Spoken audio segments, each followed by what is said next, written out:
नमस्कार, स्वागत है आप सबका GBN 24 पर। मैं हूं आपके साथ तनीषा भारद्वाज।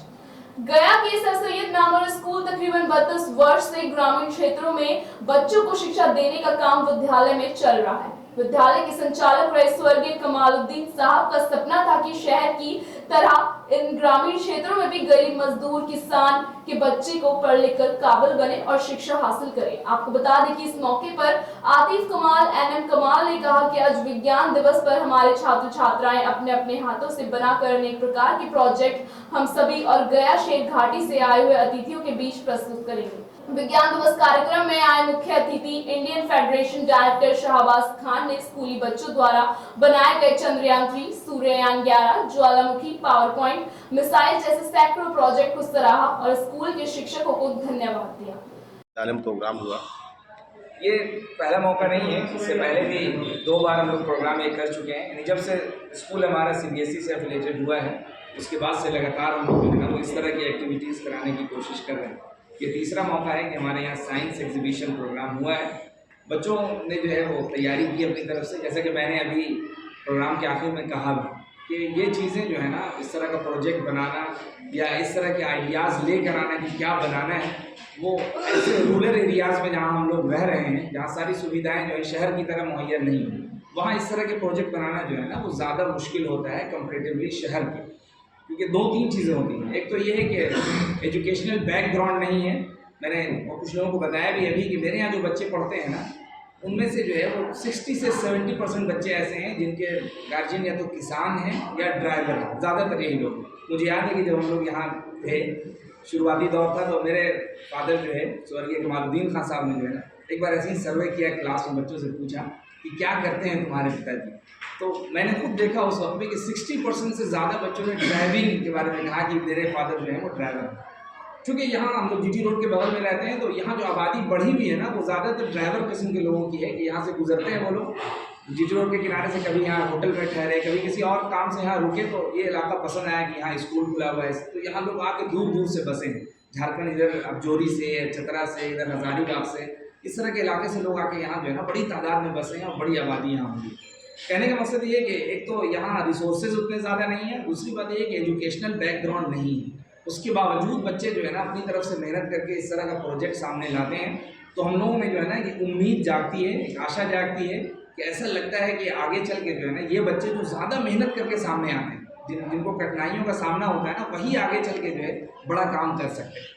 अब जिनको जो है वो परेशानी होती नहीं है, वो फिर जो है ना उस तरह का काम बहुत कम कर पाते हैं। जैसा कि आप अगर देखें, नज़र उठा के सर्वे करें, तो जो बड़े बड़े साइंटिस्ट या बड़े बड़े कारनामे करने वाले लोग हैं वो इसी तरह के बैकग्राउंड से सामने आए हैं कि उन्होंने जो है ना वो कठिनाइयाँ फेस की हैं। उन्हें पता चलता है कि क्या इन चीज़ों की कदर है, वो लोग आगे बढ़ते हैं। इसलिए हम लोग यहाँ इसी जोश के साथ लगे रहते हैं और इसी उम्मीद के साथ कि हमारे गांव के इलाके के बच्चे हैं लेकिन मेहनती लोग हैं, और हम लोग भी अपनी तरफ से कोशिश करते हैं कि बच्चों को जहाँ तक हो सके गाइड करें और जितना ज़्यादा अपना वक्त हो यहाँ लगाएं। हम एक नहीं, हम 4 भाई यहाँ लगे हुए, 3 आपके सामने और 1 भाई और हैं, वो भी हम लोग चारों मिलकर अपनी तरफ से कोशिश करते हैं। फिर हमारा जो सपोर्टिंग स्टाफ है वो भी बड़ा डेडिकेटेड है, हर काम में जो है आगे आगे रहते हैं लोग। इसीलिए जो है ना प्रोग्राम धीरे धीरे जो है ना हम लोग सक्सेस की तरफ जा रहे हैं। बच्चे अभी तो अप टू द मार्क नहीं है, लेकिन इंशाल्लाह फ्यूचर में ये उम्मीद है कि ये लोग कुछ बड़ा करेंगे और सिर्फ हमारे स्कूल लेवल पर नहीं, आगे डिस्ट्रिक्ट लेवल पर और फिर से आगे बढ़कर स्टेट लेवल पर, तो जहाँ तक ऊपर वाला इनको ले जाएंगे। क्योंकि हम लोगों ने तजर्बा किया इन 2-3 सालों में। अभी 2 बार से जो है 2 टर्म से हमारे बच्चे डिस्ट्रिक्ट लेवल पर जो है ना वो जा रहे हैं स्पोर्ट्स के इसमें, वहाँ भी जो है अच्छी कारकर्दगी। इस मरतबा 2 गोल्ड मेडल और 2 जो है वो ब्रॉन्ज और सिल्वर मेडल बच्चे हमारे डिस्ट्रिक्ट लेवल से लेकर आए हैं। तो आगे इस तरह के मैदान में जितनी एक्स्ट्रा एक्टिविटीज़ है, आगे उम्मीद है कि इंशाल्लाह आगे की बात हमारे बड़े भाई साहब हैं, फलाउद्दीन कमाल हारिस, अब इन और भी से।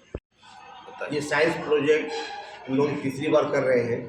साइंस प्रोजेक्ट कराने का या इसके कराने का सबसे मेन मकसद ये होता है कि बच्चे कुछ सीखें, किताबी नॉलेज से बाहर निकल कर प्रैक्टिकल आए।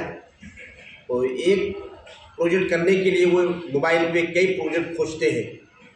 एक ऐसे स्मार्ट सिटी आप देख बनाया बच्चों ने, एक स्मार्ट सिटी बनाने के लिए वो स्मार्ट सिटी के बारे में कई वीडियो देखते हैं, कई प्रोजेक्ट पहले का बना हुआ देखते हैं, लोग देखते हैं, जिससे बच्चों का दिमाग की बंद खिड़कियाँ खुलती है और वो आगे देख रहे ये चीज़ कैसे हो रहा है। जब इस चीज़ पे वो मेहनत करते हैं, कुछ उसमें नई चीज़ इम्प्लीमेंट करते हैं। जैसे आप लोगों ने देखा, उन्होंने वेस्ट मटेरियल से इलेक्ट्रिसिटी प्रोड्यूस करने का बताया, तब उनके दिमाग में ये आया है कि इससे जो पोल्यूशन हो रहा है, एयर पोल्यूशन, उसको कम कैसे किया जाए। तो उम्मीद करते हो बच्चे अब एक साल सोचें कि अगले बार ऐसा प्रोजेक्ट लाए जो वेस्ट इलेक्ट्रिसिटी भी आए और हमारा एयर पोल्यूशन भी कम हो। तो हम लोग की मेहनत ये रहती है कि बच्चों को कम रिसोर्सेज में अच्छी तालीम दें, अच्छी शिक्षा दें, और हमारी ये दुआ है कि हमारे यहाँ से निकले बच्चे और यहाँ के हर बच्चा जो अच्छा तरक्की करे और देश का नाम रोशन करे। मेन असल मकसद है कि बच्चे खुद से रिसर्च करना सीखें। जैसे मैं इंजीनियरिंग फील्ड से हूँ, जब मैं पढ़ाई करने गया था बीटेक की, तो वहाँ मैंने देखा कि डिफरेंट तरह की सोसाइटीज़ होती हैं, ऑटोमोटिव सोसाइटी होती है, रोबोटिक सोसाइटी होती है, और वहाँ बच्चे जो है खुद से हर सामान को अरेंज करते हैं और खुद से रिसर्च करके वो चीज़ों को बनाते हैं। तो यहाँ भी इस तरह का जो साइंस एग्जीबिशन प्रोजेक्ट हम लोग करवा रहे हैं वो इसी तर्ज पे है कि बच्चे जो है खुद से रिसर्च करें और कुछ ना कुछ उसको बनाएं। छोटी मोटी दिक्कत आती है वो हमसे गाइडेंस लेते हैं और पूछते हैं। जैसे एक बच्चा को AC/DC कन्वर्टर नहीं मिल रहा था, जिसने वेस्ट मैनेजमेंट बनाया है, समझिए वो AC/DC के लिए इतना परेशान था, कल रात में उसके लिए गया से खास AC/DC कन्वर्टर मंगवाया गया है, तब वो बच्चा जाकर उसको यूज़ कर पाया। तो यहाँ रिसोर्सेज की बहुत कमी है, उसके बाद भी जो बच्चे हैं मेहनत करते हैं और डिफरेंट तरह से जो है चीज़ों को बना कर लाते हैं। मेन मकसद इसका यही है कि बच्चे खुद से चीज़ों को रिसर्च करें और खुद से बनाएं। अगर खुद से पढ़ेंगे, खुद से समझेंगे उस चीज़ को, तो ज़्यादा बेहतर तरीके से उस चीज़ को समझ सकते हैं। थैंक सैयद स्कूल में जो प्रोग्राम किया गया ये बहुत ही इम्पोर्टेंट है बच्चों के लिए, क्योंकि जो थ्योरी उनको किताबों से पढ़ाया जाता है बहुत कंसेप्ट क्लियर नहीं होता है उससे, तो समझते हैं कि आखिर ये क्यों पढ़ाई, ये कन्फ्यूजन बना रहता है। लेकिन ये साइंस एग्जीबिशन के थ्रू उनका कंसेप्ट सबसे पहले तो क्लियर होगा कि जो साइंस हमें पढ़ाया जा रहा है वो एक्चुअली वो किया कैसे जाता है।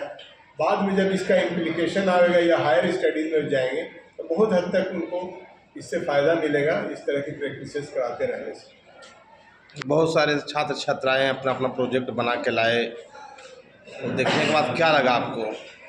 बहुत अच्छी मेहनत की है, क्योंकि गांव का ये स्कूल है और हमें ये मालूम होना चाहिए कि पेरेंट्स जो है बहुत ज़्यादा एजुकेटेड नहीं है, वो मेहनत कश तबके से ज़्यादातर लोग आते हैं। उसके बावजूद भी यहाँ टीचर्स ने जो उनको समझाया और जो मेहनत कराया उसको घर से बना करके वो लोग लाए। तो इसी तरह से ये मेन स्ट्रीम में आएंगे देश के, और साइंस का इन्वेंशन बढ़ेगा। ऐसे छोटे छोटे कामों से ही साइंस एंड टेक्नोलॉजी में हम तरक्की कर सकते हैं, ये कोई मामूली चीज़ नहीं हुई है आज। क्या कहेंगे विद्यालय का डायरेक्टर को, क्या कहना चाहेंगे आप? जो मेहनत हुई है ये लगातार होती रहना चाहिए, और कहीं ना कहीं जो कम्युनिकेशन स्किल था उसमें कमी हमको नज़र आई कि जो बच्चों का था वो थोड़ा रट्टू टाइप का था, उसको ये लोग यूज़ करें और आम फहम जो लैंग्वेज यूज़ करते हैं जनरली उसी लैंग्वेज में बोलें और समझ के आए वो किताब से कि क्या एक्चुअली थ्योरी है जो हमको एक्सप्लेन करना है। अपना सर नाम बता दें आप। शाहनवाज का, हम all India federation of diploma engineers के चेयरमैन हैं कल्चरल विंग। फिलहाल इस खबर में इतना ही। बिहार की तमाम खबरों पर रुख रखने के लिए देखते रहिए GBN 24 न्यूज।